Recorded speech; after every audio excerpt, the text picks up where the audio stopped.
Hello, and thank you for joining us today. Visions Investment Services is pleased to share another virtual seminar as part of our Women in Wealth series, where our goal is to empower women, connect women, and educate women. I am Marcy Depew, financial consultant, and I will be your host for today's event. We are pleased to have Nancy Femme, Senior Director of Business Consulting from Russell Investments, joining us. Her topic, entitled Women, Wired to Invest, will help all of us on our journey to develop and implement strategies towards overall success. Nancy, I'll turn the program over to you. Welcome, everyone. Thank you for joining us today. My name is Nancy Femme, and I'm a Senior Director with Russell Investments. It's an absolute pleasure to be with you all today. This topic of women and investing is certainly near and dear to my heart, not only as a female working in the financial services industry, but also to the mother of twin 10-year-old daughters. I have sister-in-laws and nieces and cousins, and we all care about financial literacy, financial empowerment, and really sort of taking control of the topic of women in finances. So this is a topic that really comes sort of close to where I come from. My hope for today is to sort of evoke a feeling of a sisterhood, to really allow you to feel comfortable with being able to talk about money, investing, what it means for you, for your family, and for your life. We know that money, investing, and finance is a topic that is absolutely paramount to women, especially as I share some of the statistics around how and when women will be in control of their own financial outcomes. So my hope after today's session is that you feel more equipped to join, to influence, to guide, and to steer money conversations and decisions with the people that are important to you as well as yourselves. So let's get started.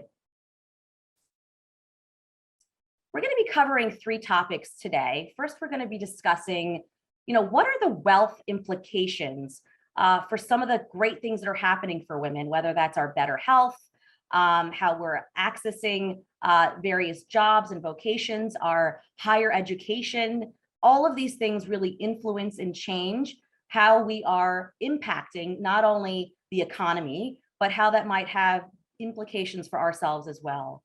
Then we're going to talk a little bit about some of the traits that make women naturally equipped to be very strong investors. We generally have really great intuition when it comes to other things, and that translates really well into investing as well. So we want to be able to use that savvy that really is within all of us, and to use that to sort of empower our decisions. And then next, I'm going to be talking about sort of what are the next steps? What are some of the ways that we can get ourselves involved as well as others around us? And so we'll be talking more about taking action and putting intention behind this topic today. So let's start off with the topic of the wealth implications of better health. We've all heard the statistics about people living longer, and I'm sure you can even think of people in your own life that you've seen, whether you've celebrated an 80-year-old or 90-year-old birthday for some of your relatives. And we've even seen women reaching that, milestone of reaching 100, right? There's lots of great things to celebrate when it comes to longevity. People are eating healthier. They're taking time to be, more fit and use exercise as part of their daily routines, right? So it's great that we are living longer, but there's absolute ramifications and implications for that better health. So I love this quote here by UB Blake, who says, "If I'd only known I was going to live this long, I would have taken better care of myself," right? So let's start with, the idea of women really increasingly having to take control of their finances simply because we are living longer. This is a statistic that I love using because according to census data here in the United States, there are about 105 baby boys that are actually born for every 100 baby girls. But at some point, women start to overtake the population when it comes to that shift. And so when I always ask the question, at what age do you start to see that women are actually a larger part of the population? Most people guess well into people's 60s or 70s or even 80s. And they're pretty surprised to learn that it's actually at the age of 35. So at age 35, women start to outnumber men by an increasing margin throughout their kind of those peak earning years. And so it's really important for us to really understand that because women are living longer, that's going to have an absolute impact on their personal finances. Now they have to stretch those nest eggs out even longer. I want to talk about also the growing female economy. We have really a lot to be so incredibly proud of. Women are a force to be reckoned with. And we look at that because of education, vocation, and our career status, as well as our marital status. When we think about women, especially when it comes to education, women are becoming more and more educated, even over men. And some of the statistics I want to share are that according to some of the studies that we've looked at, women actually earn half of all medical and law degrees. Women actually are awarded about 57% of bachelor degrees and 60% of master's degrees and 52% of PhDs. Now, when we think about, what that means, right? More and more women becoming educated, that is phenomenal forward progression. So is vocation, right? When we think about women, we make up essentially half of the workforce today. And we see women really kind of taking up all various positions, whether it's executives or female-owned businesses who've become billionaires. We see this more and more happening, and more than actually we've seen in the past. Women-owned businesses are actually growing at twice the national rate for women. Also, women are great entrepreneurs. In a lot of the industries we see, they've had really successful businesses, and we're seeing that women-owned businesses are really, if we combine them all together, they would be their own country when it comes to the 5th largest GDP in the world. So another way to think about that is that women are taking a lot more control over their careers, whether that's working in corner offices and C-suites or businesses. But the last area I think was probably the most shocking or most astonishing, which is marital status. You might not think that that has a big deal to a lot of the financial implications, but I want us to think about our grandmothers or even our mothers 40, 50 years ago. Women felt like they didn't have a lot of choice when it came to being married. A lot of women felt like they needed to be married in order to be financially secure. And that's just simply not happening anymore. Women are now deferring marriage, whether they choose not to ever get married or they get married later in life. They're actually initiating divorce. Yes, the divorce rate is still around half. That number has not changed, but the different number that I was surprised about was that more women actually initiate divorce over men. So whether that's a gray divorce or when we're older in our life, or it's as a result of being widowed, the reality is that women will be in more and more of their control of their finances because of this marital status changed. So when we think about how women are living longer, they are impacting the economy. What about to their sort of financial approach to how they manage money or think about money? We've all heard the book, Men Are From Mars and Women Are From Venus. And there's probably a really good reason as to why this is still a #1 bestseller, even 25 years after it was first published. But there was a study that was conducted with both men and women, and they were sort of asked to choose, what's important to them on a list of, I think, 19 variables, 19 questions.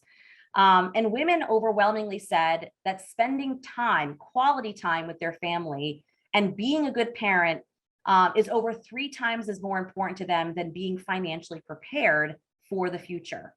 In contrast to men, financial security came in as a very close second to spending quality time with family.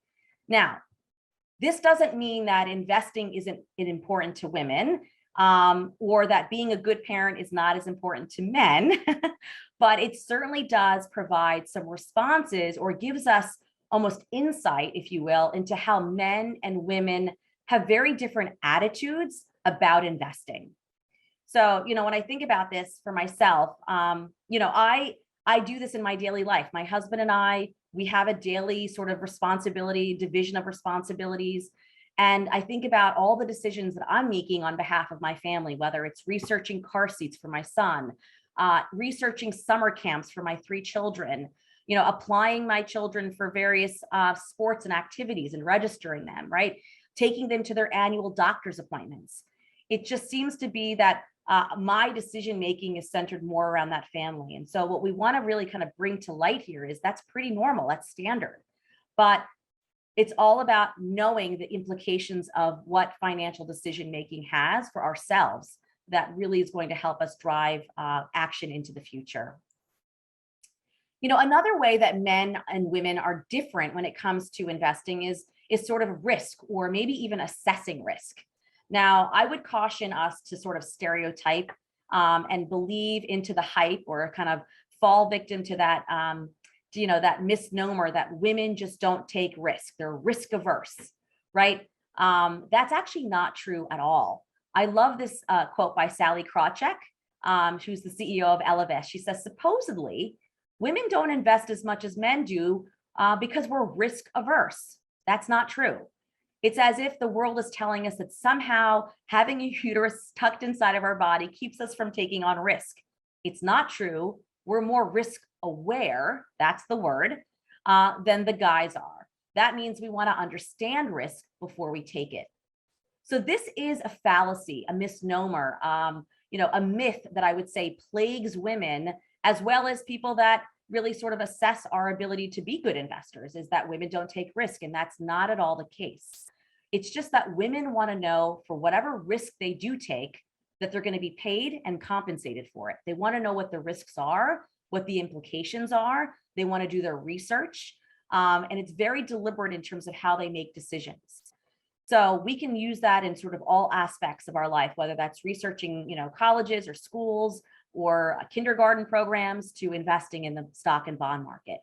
But we also have to look at what the implications of being risk aware can be for women. So let's do that next. Imagine we've got a 65-year-old man, let's call him George, and a 65-year-old woman, we'll call her Anna, and they're both ready to sort of retire, and they've each accumulated a nest egg of a very, sizable nest egg of $1 million. Now, based on a certain set of assumptions, which we will have to take, right? Like things like life expectancy, we talked about that, market returns, we can estimate that in retirement, George will likely have about $7,100 per month of pre-tax income to be able to live on, right? And that's if he invests in a portfolio that's made up of about 70% stocks and 30% of bonds. Now, depending on what country you live in, that's a pretty sizable amount of income to live on in retirement, right? Now, let's take into consideration Anna, right? We know from the statistics earlier that Anna will have a higher likelihood of living longer, on average between 5 and 6 years longer than male counterparts. And so as she thinks about that $1 million nest egg, she now has to stretch that over a longer period of time, right? So by virtue of that, she's going to have less income, in this case, about $6,400 per month. Then we have to factor in the wage gap, right? That's one thing I haven't mentioned yet, but no matter how many of the advances we've made from a vocation and education perspective, women still on average earn about 82 cents on the dollar for every male in a similar position. And so by virtue of that, she simply will earn less for the exact same time in retirement. In that case, that means her nest egg, or her retirement monthly nest egg, will be only about $4,500 per month. Then lastly, if we sort of factor in this idea of risk awareness, in that women will take lots of decision making to be able to make sure they make the right decision. Sometimes we call that the perfectionist element of a female. We don't like to make decisions until we know precisely we're making the right one. That too can have a bit of an impact on her outcome. So simply because she was born Anna and not George, right? She's simply going to have to live with less income on a per monthly basis. So the whole point of this exercise, this what if exercise, is that financial planning for women will require a different set of assumptions. And it's going to require a different set of analysis, and perhaps a different set or course of action. And we think that in working with a financial advisor, investors, particularly female investors, are going to be better set up to be able to navigate some of the challenges that they might encounter throughout their life cycle of investing. But the reality of it is that whether we've earned it, we've married it, we've divorced it, we've inherited it, or outlived it, the sobering statistic here is that 90% of women at some point in their life will actually be in control of their finances. Now, the danger is if you're not prioritizing your financial security, right, you may not feel equipped or ready when that actually starts to happen. And we want you to know that we want 100% of you to be ready for it. So we're not just aiming for that 90%, we are aiming for that 100%. And the mission is certainly what motivates us today, what motivates this conversation, this presentation, and this topic is the fact that you have access to this information, this knowledge, and hopefully after today's session, you feel more equipped, empowered, and have more conviction and confidence in what your action plan can be. Now, the good news is that half of all investors are women, and they don't necessarily wait to be making these decisions. So let's think about how we can actually start to impart some of that knowledge today. Let's talk about areas where there's some even or equality. I love that part of the conversation, right? We see that women and men are almost exactly the same when it comes to emotional decisions or emotional roller coaster of investing. Frankly, the market is sort of gender neutral.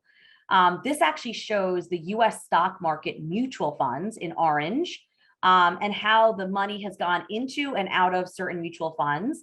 So it's sort of the flow of money in and out of the US stock market mutual funds. So anything above that black line shows, money in, anything below that is money out, right? And to provide some additional context, we also added sort of the value of the US stock market return in the blue line, okay? That's that blue jagged line. So there's a lot of information on this chart, but one of the first things we're going to notice is that the overall trend of the US equity stock market is the blue line. And you can see that over time, the market has gone up, right? If you are invested in the US equity market over time, there is a reward for having higher returns. They have increased in value over time. Now, what have we noticed about the orange bars, though? Is there a rhyme or a reason to those movements? Well, you can start to see that as markets start to go up, the blue line, right? You'll start to see that the yellow or the orange bars also start to go up. And that's typically because investors will see the market return and they want to participate in that market return. Now, unfortunately, it's sort of driving forward using your rear view mirror. Probably not the smartest thing to do when you're driving a car, right? You want to be looking forward, not backwards. And so ultimately what we see is that investors will use backwards information in order to drive their decision-making forward. And sometimes that doesn't always work out. So when you have to sort of think about fighting your own tendencies, your human instincts to sort of participate in a market uptick, or maybe sell out when markets fall, we often see this happen when markets go down. Investors sell, they go to cash. And they do it at precisely the wrong time. And we saw this happen not only in the technology crisis when markets really kind of fell off and sharply sold off in 2000 and 2001, but we also saw it during 2007, 8, and 9 during the credit crisis. And we certainly saw it during February, March, and April of 2020. The problem is that when investors are constantly chasing returns, they let their emotions really kind of create this effect. And this is market and gender neutral, meaning it doesn't matter if you're male or female. The market is emotional. And we know that investors tend to get excited on market highs and they participate in a late stage rally. And then they get really sort of scared and panicked at the bottom of a market and they sell out precisely at the wrong time. And so they're constantly buying high and they're selling low, and they're never ever going to get the sort of true value or true return of the market. And how do we know this? Well, over the last, say, 20 or so years, the average market investment, in this case, the Russell 3000 index, has returned about 11.05%. However, the average equity investor, male or female, actually only returned about 9.2%. So essentially, because of this sort of instinct to sort of let our emotions dictate our investment decision making, we are essentially giving up almost 200 basis points or almost 2% of return on an annualized basis. You start to compound that over someone's retirement, you're looking at hundreds of thousands of dollars that's being left on the table because we let our emotions dictate our decision making. So when I think about investing, right, we know that emotions do play a part of it. We do that markets move up and down predictably in cycles, but it's about being really aware of our emotions and sort of having the best defense of knowing that we don't want to fall victim to that, and knowing that women can lean on some of their other instincts to doing that. And so, women do make naturally strong investors. We see this over and over again, whether it's, women tend to, take a longer term approach, or they tend to do their research. Warren Buffett famously said that women of the world have one thing in common. They're better investors than the average man. Now, that says a lot coming from one of the most prolific investors of our time.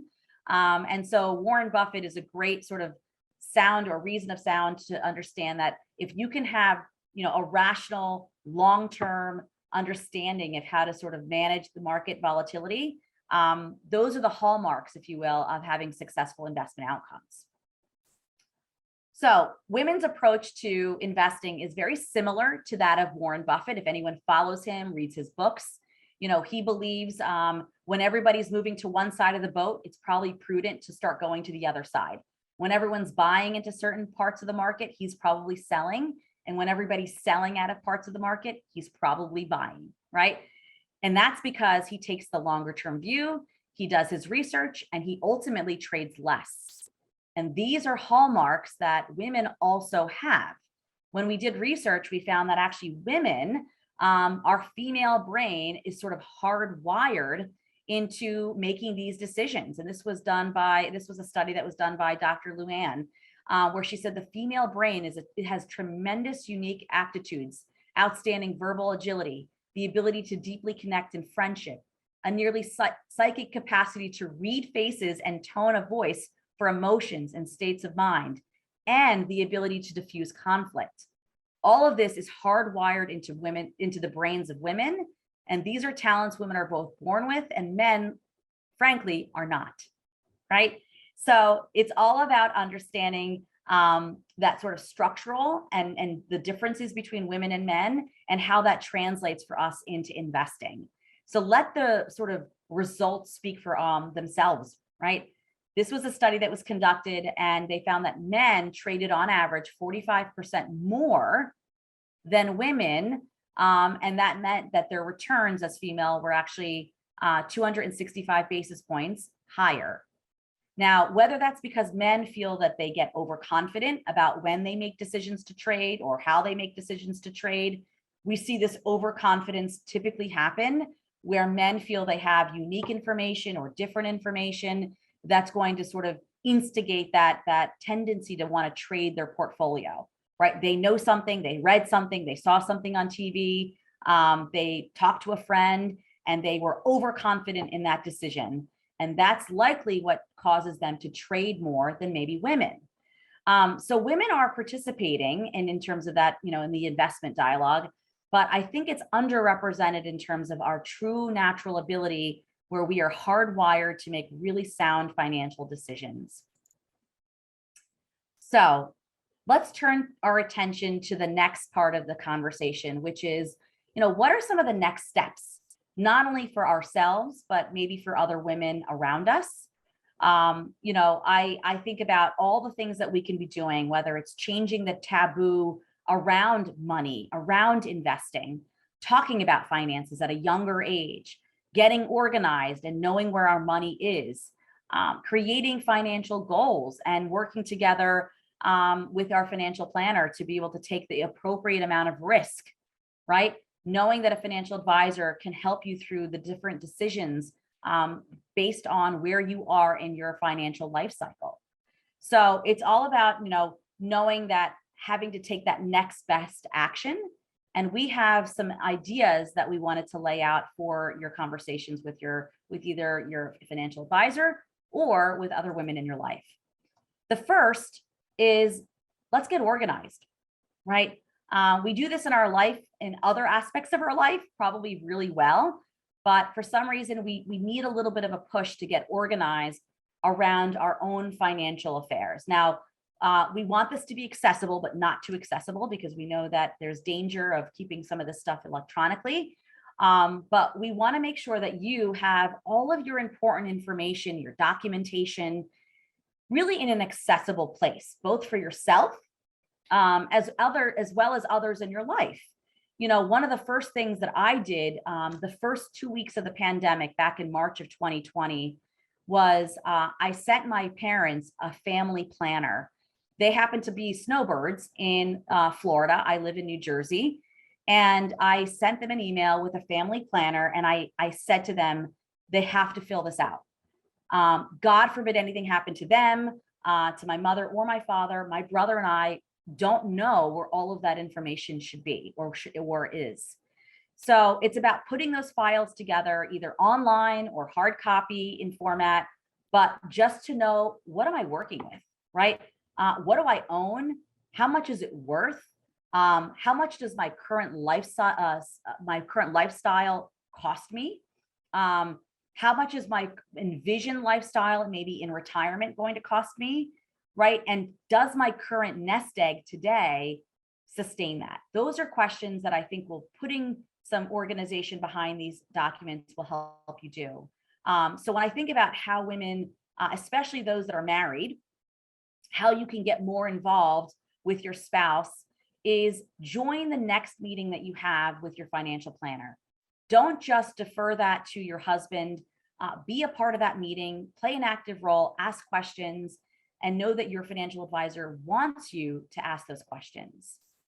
What's next? Well, it's all about knowing your goals and knowing that your goals are helping to get sort of where you want your life to go. I love this particular quote by Ayn Rand, which says, money is only a tool. It will take you wherever you wish, but it will not replace you as the driver. So I always tell women, it's important to know that money simply is the tool that serves your life. And, you know, when I think about money, it's not just measured in dollars and in cents or zeros. It's measured in experiences. It's measured in what you sort of look out for your family, whether it's your goals, your personal circumstances, or your preferences. We all want to be the driver and know that we are taking action on that. So I always think about that example when you're on a flight and the flight attendant tells us, you know, in case of an emergency, always put your oxygen mask on first before you can help others around you. And that really resonates with me when I think about financial decision making for women. We tend to do so much and we're constantly juggling priorities that we often sort of deflect and defer a lot of these foundational decisions for ourselves. So we are the best experts of our own goals, but we have to give ourselves time. We have to give ourselves space and the luxury to be able to think about it, to dream about it, and to live it. The other area is investing, right? It is important for all of us to invest as early as possible. You know, there's a magic aspect to money and investing that we are sort of known to have, which is the power and the magic of compounding. It's probably one of the best tools that we have in our tool belt, which is the idea that if you invested just $1,000, if you were at age 25 years old, and you had 40 years to invest, by the time you reach 65 years old, that initial investment of $480,000 potentially can grow because of the power of compounding to over $2.6 million in value. You know, many people will actually wait until they have enough money to invest. Maybe they choose to wait until they are earning a certain higher level of income. And I would say, start investing sooner, even if it's $100 a month. Every time, you know, I was recently talking to somebody who was teaching financial literacy to her younger daughters, and she actually has glass jars. She has like 5 or 6 of them all throughout her house, upstairs, downstairs, in the kitchen. And every time they decide not to order pizza or not to go out for the night or go see a movie. They take that exact same amount of money that they were going to spend on pizza or going to the movies or buying a new handbag, and they put that money in a jar. And she said that after a year, she couldn't believe how much money that equated to her daughters. And they put that money and they invested it in the capital markets. And so it doesn't take a whole lot to get started because of the power of compounding, and investing can really start to propel that jar method even higher, even more. Last but not least is, taking that appropriate amount of risk, knowing that risk awareness is good, but risk aversion is not good, right? We don't want to avoid taking risks because we know the clearest way to creating wealth for ourselves is to be in the stock market. Stocks will beat bonds. Bonds are always going to beat cash, all while inflation is going to be eating away at our purchasing power. So, we have to be able to be in it to sort of invest and take risk.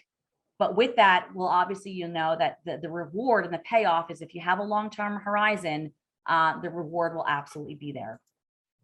Sorry, one last thing. I mentioned that before, but this is the last, I promise. It's the idea about the taboo topic of money. I don't know about you, but for those of you that are dialed in or listening to today's conversation, I know as a female, especially in my mid 40s, we didn't talk about money at the dinner table. It was rude. It wasn't great. My parents never talked about it. I was never allowed to ask, how much do you make? How much does this house cost? How much money is in the bank? And that might simply be because of family influences, right?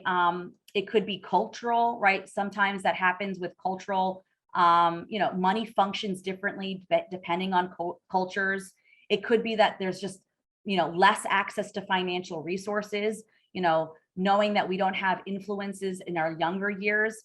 But that will likely change as financial literacy is more and more becoming a part of not only college and high school, but we're seeing it now in even younger students also sort of understanding the concept of financial literacy.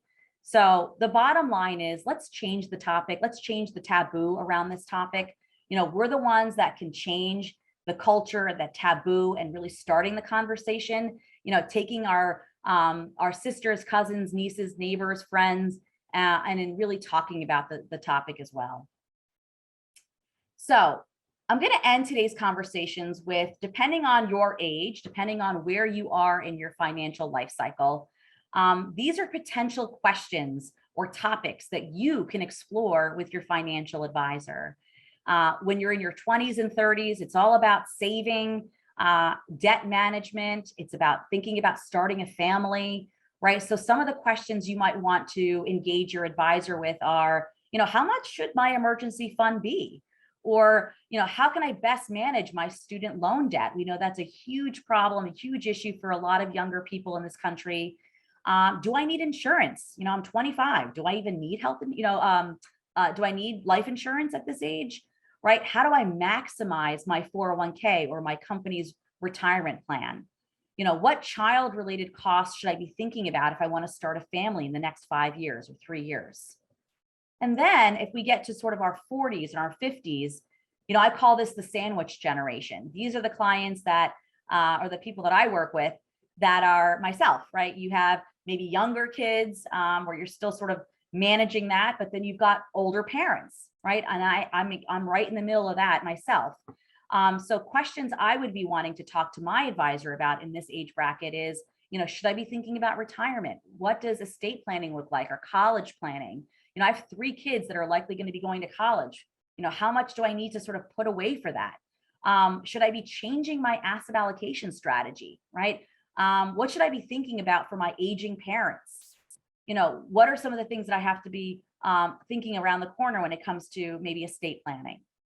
And then lastly, for those of us that are in our 60s and our 70s, that's all about that legacy planning. What do you want to leave to your legacy?